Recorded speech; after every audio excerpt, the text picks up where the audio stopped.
Hello students, once again I come front of you be taking the next topic of metal, non-metal and metalloid. Last turn पे हम लोगों ने बात करी थी मेटल की फिजिकल प्रॉपर्टीज़ की कि मेटल कौन कौन सी प्रॉपर्टीज शो करते हैं, such as sonorous, lustrous, malleable, ductile, melting point बहुत ज़्यादा है, बॉइलिंग पॉइंट बहुत ज़्यादा है, डेंसिटी बहुत ज़्यादा है। ठीक है, ये सारी बात करी थी। इसके साथ साथ इनके एक्सेप्शंस की बात करी थी, जैसे मरकरी रूम टेम्परेचर पर लिक्विड स्टेट में है, गैलियम मेल्टिंग पॉइंट बहुत कम है, आयरन मेल्टिंग पॉइंट बहुत ज़्यादा है, मैग्नेटिक प्रॉपर्टी शो करता है आयरन।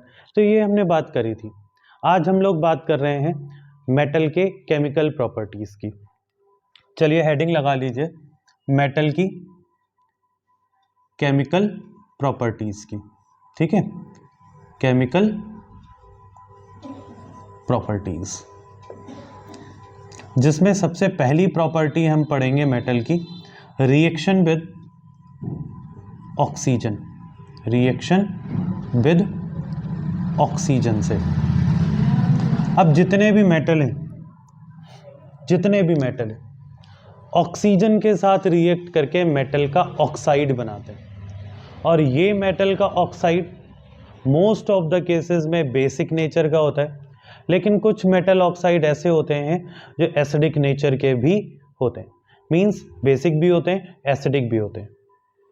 तो उन मेटल ऑक्साइड को हम एम्फोटेरिक ऑक्साइड्स बोलते हैं। चलिए बात करते हैं, देखते हैं। तो जब कभी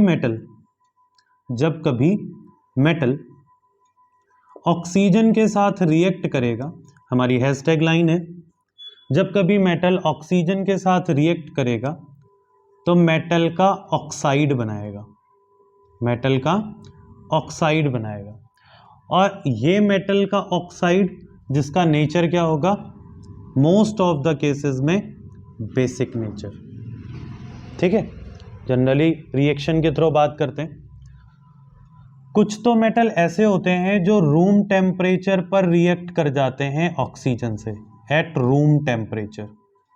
कुछ नहीं करना होता है, बस उन्हें कंटेनर से बाहर निकालो, ऑटोमेटिकली ऑक्सीजन के साथ रिएक्ट करके कंबस्ट करना शुरू कर देते हैं। जैसे पोटेशियम ऑक्सीजन से रिएक्ट करके बनाता है K2O। इसी तरह से सोडियम ऑक्सीजन से रिएक्ट करके बनाता है Na2O। रिएक्शन हालांकि बैलेंस नहीं है, तो हम लोग बैलेंस कर लेते हैं।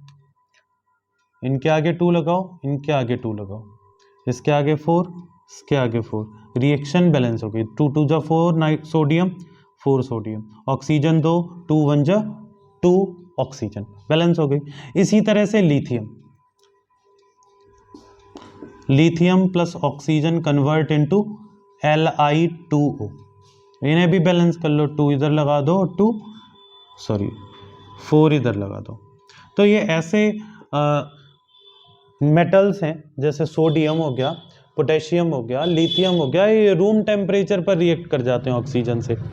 और इसीलिए इनकी हैशटैग लाइन क्या है, हैशटैग लाइन क्या है कि सोडियम, पोटेशियम और लिथियम को केरोसिन में रखा जाता है। केरोसिन में क्यों रखा जाता है? Because it oxidise and combust. जैसे ही हवा की प्रेजेंस में आते हैं तो इनमें आग लग जाती, तो आग ना लगे उससे बचाने के लिए इन्हें केरोसिन में रखा जाता है। ठीक है, वहीं कुछ ऐसे मेटल्स होते हैं जो रूम टेम्परेचर पर रिएक्ट ना करके थोड़ी सी हीटिंग पर रिएक्ट करते हैं। जैसे ऑन हीटिंग की बात करें, हीट करने पे क्लासिकल रिएक्शन है हमारी, जैसे मैग्नीशियम ऑक्सीजन से रिएक्ट करेगा, क्या बनाएगा? मैग्नीशियम का ऑक्साइड। पहली रिएक्शन है आपके क्लास की, with the help of activity reaction balance कर लेते हैं। 2MgO 2Mg plus O2 equal to 2MgO। इसी तरह से कॉपर ऑक्सीजन के साथ रिएक्ट करके कॉपर का ऑक्साइड बनाता है। रिएक्शन बैलेंस कर लो, 2Cu plus O2 equal to 2CuO। इसी तरह से आयरन ऑक्सीजन के साथ रिएक्ट करके दो तरह के ऑक्साइड बनाता है आयरन के। एक बनाता है Fe2O3 और एक बनाता है FeO। तो हमें जो प्रोडक्ट देखने को मिलता है इनका मिक्सचर देखने को मिलता है, दैट इज 2 Fe और 1 Fe इक्वल टू Fe3 और 3 ऑक्सीजन और 1 ऑक्सीजन O4। ठीक है, इसे बोलते हैं आयरन टेट्रा ऑक्साइड। ये क्या है? Iron third oxide, iron second oxide, ठीक, और दोनों मिलकर क्या बनाते हैं? Iron tetra oxide. Fe2 जिसमें आयरन की वैलेंसी 2 है, फेरस ऑक्साइड या आयरन सेकेंड ऑक्साइड। जिसमें आयरन की वैलेंसी 3 आ रही है, आयरन थर्ड ऑक्साइड या फेरिक ऑक्साइड। अच्छा, पता कैसे लगता है? तो जनरली पता लगता है यहाँ पर क्रॉस मल्टीप्लाई से। कोई भी अगर कंपाउंड बन रहा है, जैसे मान लो यही ले लेते हैं Fe2O3, ठीक है, तो कंपाउंड कैसे बनते हैं? उन एलिमेंट की बैलेंसी के क्रॉस मल्टीप्लिकेशन से। तो ऑक्सीजन के पास 3 आ रहा है, कहां से 3 आ रहा होगा? मींस आयरन की बैलेंसी 3 है, और आयरन के पास 2 आ रहा है, कहां से आ रहा होगा? मींस ऑक्सीजन की बैलेंसी 2 है। तो होती भी यही है कि ऑक्सीजन की बैलेंसी 2, आयरन की बैलेंसी 3, क्रॉस मल्टीप्लाई करोगे तो Fe2O3, और इस तरह से हमारे पास पता लग जाता है कि भैया यहाँ पर ऑक्सीजन की बैलेंस के साथ 3 आ रहा है, इसका मतलब आयरन हमारे पास 3 बैलेंसी का यूज हुआ है, तभी इसका नाम हो गया आयरन थर्ड ऑक्साइड या फिर फेरिक ऑक्साइड। सो बात समझ में आई होगी। ठीक है, इसे इरेज करते हैं यहां से। उसके बाद इसी तरह से जिंक ऑक्सीजन के साथ रिएक्ट करके जिंक ऑक्साइड का फॉर्मेशन करता है। अब यहां पर एक हैशटैग पॉइंट क्या है हमारा? हैशटैग पॉइंट क्या है कि जिंक और एल्युमिनियम, एक रिएक्शन एल्युमिनियम की भी लिख लेते हैं, एल्युमिनियम और ऑक्सीजन क्या बनता है? Al2O3। ठीक है, रिएक्शन बैलेंस कर लो, 2 लगा लो, यहाँ पे 4 और 3 दूनी 6 हो गए, तो 3O2 कर लो, 3O2, 3 दूनी 6 और 2 3 जा 6। अब यहाँ पर हैश टैग लाइन क्या आती है हमारी कि एल्युमिनियम और जिंक ये क्या करते हैं? बहुत ब्राइट लाइट के साथ, इंटेंस लाइट के साथ बर्न करते हैं, ऑक्सीजन के साथ रिएक्ट करते हैं। ठीक है, ब्राइट लाइट के साथ। अब हमने क्या बात बोली थी स्टार्टिंग में? मेटल के ऑक्साइड बेसिक नेचर के होते हैं, मेटल के ऑक्साइड बेसिक नेचर के होते हैं, लेकिन कुछ ऐसे भी हैं जो एसिडिक नेचर भी शो करते हैं विद बेसिक, तो वो होते हैं एम्फोटेरिक। जरा बात करते हैं कौन कौन से एम्फोटेरिक होते हैं। ठीक है, तो यहां पर हम बात करते हैं amphoteric nature of metal oxide. तो इसमें से 2 हैं ऐसे जो इस तरह का नेचर शो करते हैं। एक तो है उसमें एल्युमिनियम का ऑक्साइड Al2O3, और दूसरा होता है जिंक का oxide, that is a ZnO। बात करते हैं कैसे प्रूफ कैसे करना है कि हाँ भाई एम्फोटेरिक ही है, देखते हैं। तो पहले एल्युमिनियम को ले लो या जिंक को ले लेते हैं। जिंक ऑक्साइड को HCl के साथ अगर हम रिएक्ट करा दें, देखते हैं क्या बनता है। और जिंक ऑक्साइड को अगर हम NaOH के साथ रिएक्ट करा देते हैं तो क्या बनता है भाई? तो देखो, जिंक ऑक्साइड को जैसे ही हम रिएक्ट कराते हैं HCl के साथ, तो क्या होता है? यहां से जिंक और क्लोरीन रिएक्ट करके बना लेते हैं ZnCl2 प्लस बन जाता है वाटर। क्योंकि हम लोगों ने हैशटैग लाइन पढ़ रखी है, जब भी मेटल का ऑक्साइड एसिड के साथ रिएक्ट करेगा सॉल्ट बनेगा प्लस वाटर बनेगा। पढ़ रखा है, जब भी मेटल का ऑक्साइड एसिड के साथ रिएक्ट करेगा सॉल्ट बनेगा, वाटर बनेगा, वही बना सॉल्ट और वाटर। रिएक्शन बैलेंस नहीं है, बैलेंस कर लो। तो यहाँ पर हाइड्रोजन 2 हो रहे हैं तो यहाँ पर 2 लगा दिया, इसकी वजह से क्लोरीन 2, तो क्लोरीन यहाँ पर 2 पहले सही हो गया। बहुत इंपॉर्टेंट रिएक्शन है 10th के लिए ये वाली।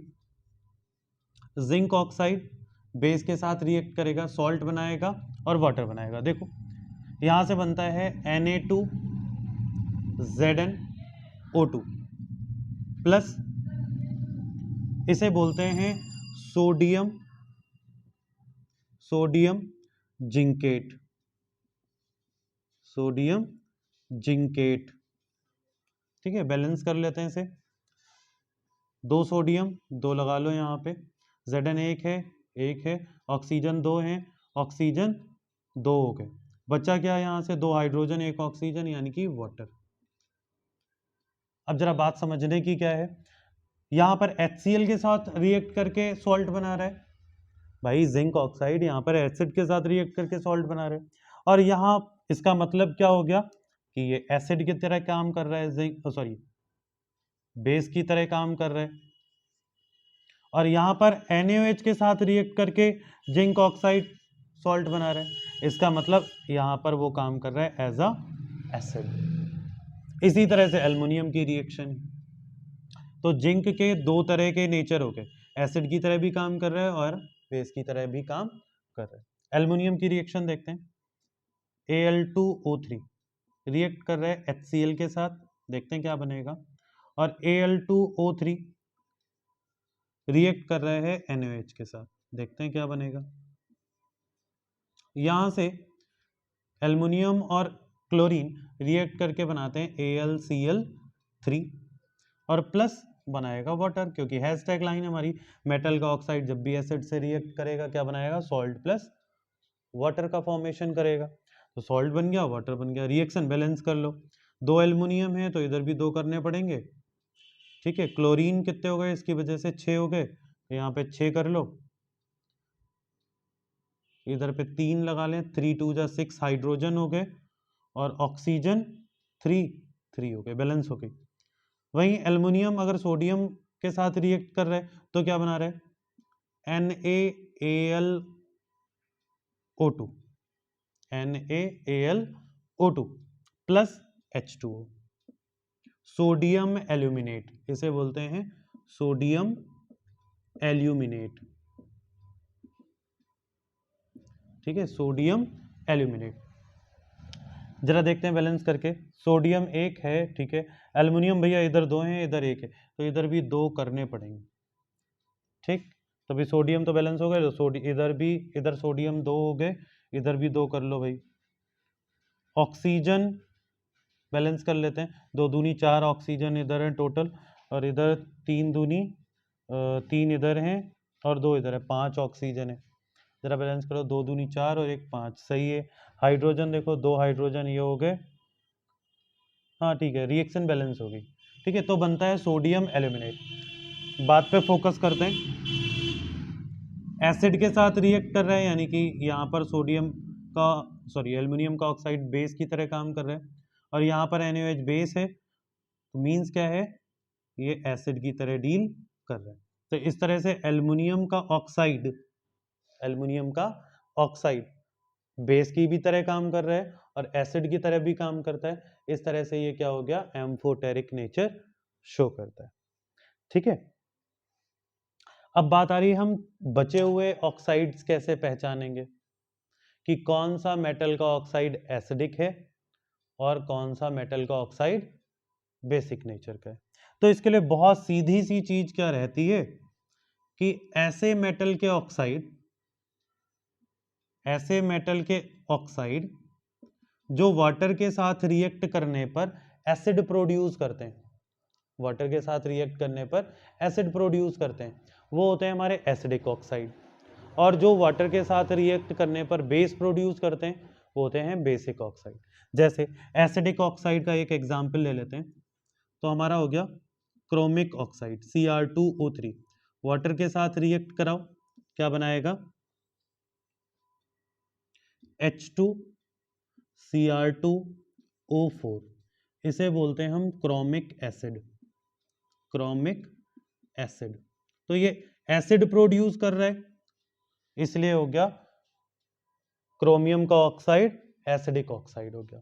भाई हम बेसिक ऑक्साइड की बात करें, बेसिक की, तो जो वाटर के साथ रिएक्ट करने पर बेस प्रोड्यूस करते हैं वो बेसिक ऑक्साइड, जैसे Na2O, वाटर के साथ रिएक्ट कराओगे क्या बन जाएगा, देखो Na2 और इधर से क्या बनेगा NaOH, ठीक है, रिएक्शन बैलेंस कर लो, 2NaOH, 2 sodium 2 sodium, 2 hydrogen 2 hydrogen, 2 oxygen 2 oxygen. इसी तरह से K2O ले लो, K2O प्लस H2O, ये भी क्या बना लेगा KOH, रिएक्शन बैलेंस कर लो 2KOH, ठीक है। तो ये दोनों क्या है, बेस। तो ऐसे ऑक्साइड जो वाटर के साथ रिएक्ट करने पर बेस बनाते हैं वो होते हैं हमारे बेसिक ऑक्साइड, ठीक है। पढ़ते रहिए, ऑल द वेरी बेस्ट, बाकी नेक्स्ट में।